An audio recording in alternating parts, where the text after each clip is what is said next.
Do tongue twisters really improve your speech?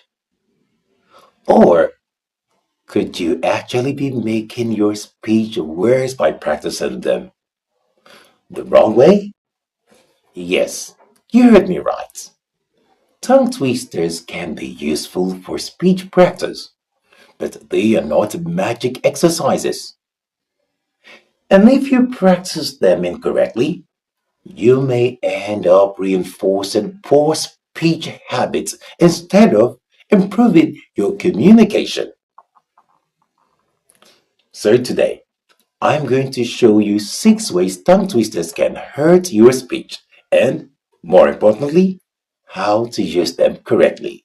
And make sure you stay until the end because I'm going to give you a simple rule that can completely change the way you practice tongue twisters.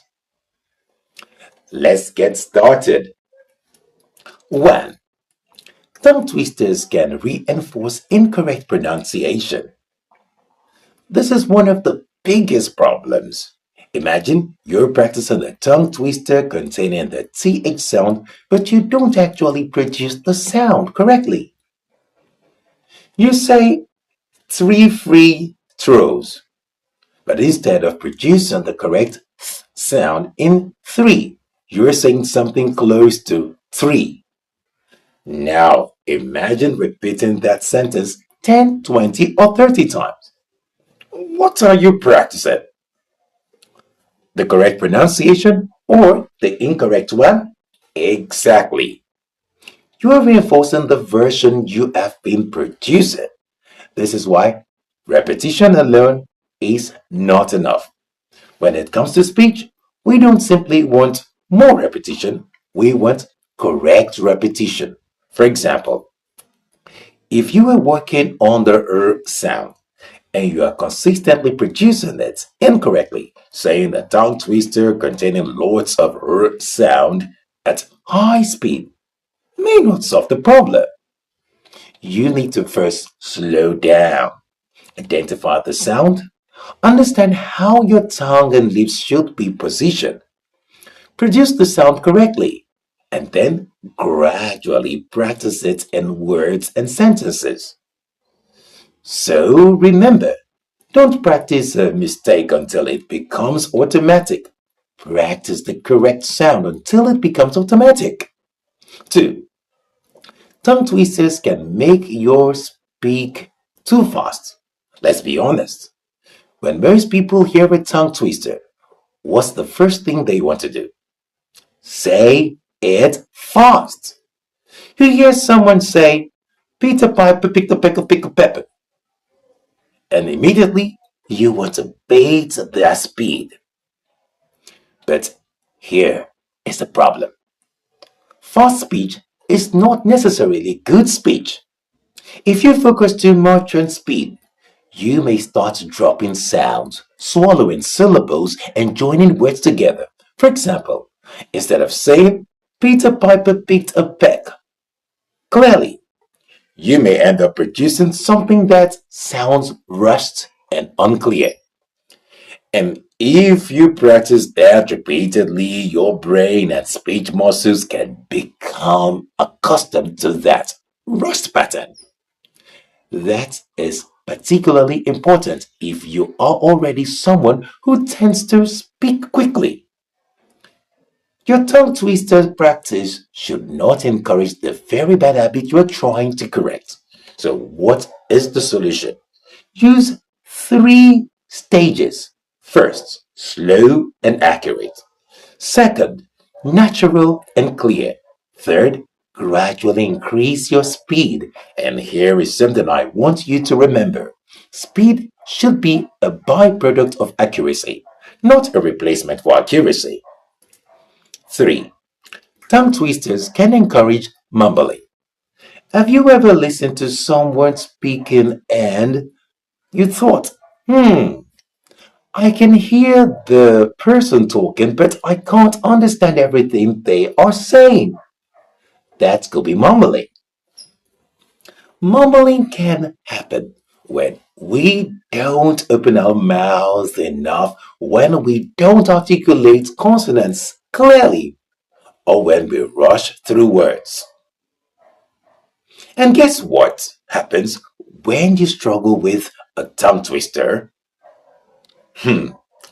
You may unconsciously start cutting corners. You drop a sound, you swallow a syllable, you don't fully move your lips, your tongue doesn't reach the position it needs to reach. And because the tongue twister is difficult, you may not even notice it. You might think, wow, I said that whole tongue twister. But the question isn't simply, did you say it? The better question is, hmm, could someone listening to you understand every word? That is the real test. So when practicing, exaggerate your articulation slightly. Move your lips, let your tongue do the job. Open your mouth sufficiently and make the individual sounds clear. Don't be afraid to sound slightly exaggerated during your practice. You are training your articulators to become more precise. 4. Tongue twisters can create unnecessary tension. Now, let's talk about something many people don't consider: tension. When you are trying desperately to get through a difficult tongue twister, you might tighten your jaws, your lips become tense, your tongue works too hard. You may even hold your breath. And instead of producing relaxed, coordinated speech, you are forcing the word out. But good speech isn't supposed to feel like a wrestling match between your tongue and your mouth. No, your speech mechanism needs to coordinate and be in control. Think about an athlete. An athlete doesn't improve simply by forcing their body to move faster and harder. They need proper technique. The same thing applies to speech. If your jaws is unnecessarily tight or you're forcing your tongue to move too quickly, slow down. Take a breath. Relax your jaw. Say the phrase slowly, then gradually increase the difficulty. And if you notice pain or persistent discomfort while practicing, don't rush through it. Don't rush. That's not good. Speech practice should challenge your coordination, not cause pain. Number 5, tongue twisters can make you focus on the wrong thing. Here is a question: what's the purpose of speech? Is it to impress people with how quickly you can say she sells seashells by the seashore? Or how really important? The purpose of speech is communication. We speak so that people can understand our message. But sometimes we become so fascinated with tongue twisters that we forget the bigger picture. We focus on how fast can I say it instead of how clearly can I communicate. That's a major difference. A great public speaker doesn't necessarily speak at lightning speed. A great speaker knows when to slow down, when to emphasize a word, when to pause, when to change pitch. You see, and when to allow the listener time to process the message. So, tongue twisters should be one tool in your speech training toolbox, not the entire toolbox. Use them to work on articulation and coordination, but also practice reading aloud, conversational speech, pronunciation, breathing, pitch, pace, and pause, because real life communication is much more complex than saying a difficult sentence quickly. Finally, 6. Tongue twisters can give you false confidence, and this is perhaps the most interesting one. Imagine you have been practicing tongue twisters every day.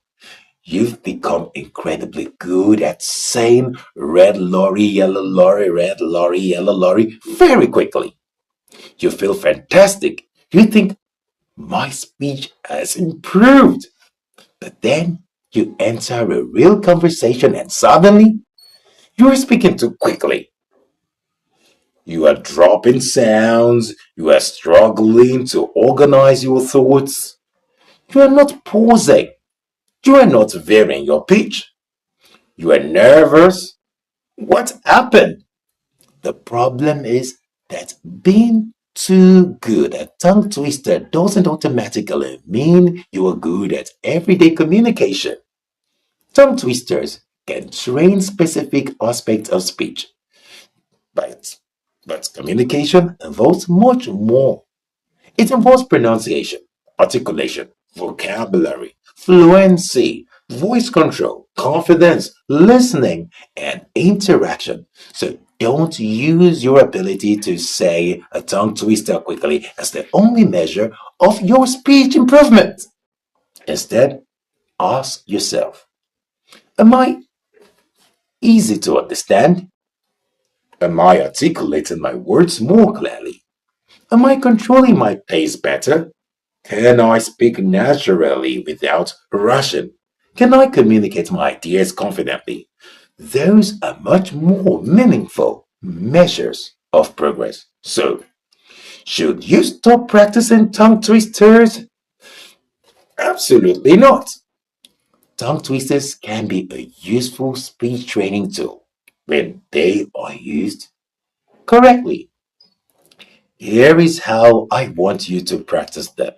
1. Start slowly. 2. Focus on accuracy. 3. Identify the sound you're working on. 4. Pronounce each word clearly. 5. Then repeat.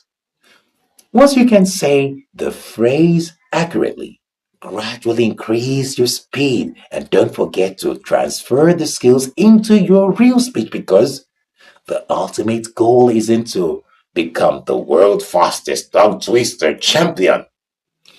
No, the goal is to become a clearer, more confident, and more effective communicator. So here is the golden rule. Don't practice mistakes. Practice correct speech repeatedly. And the next time you practice a tongue twister, don't ask, how fast can I say it? Ask, how clearly can I say it? Because when it comes to effective communication, clarity beats speed. If you enjoyed this video and learned something new, like this video, share it with someone who is working on their speech. Drop a comment below and hit the subscribe button for more practical tips on pronunciation, public speaking, and effective communication. And in the comments, tell me what is the most difficult tongue twister you have ever tried to say. I'll see you in the next video.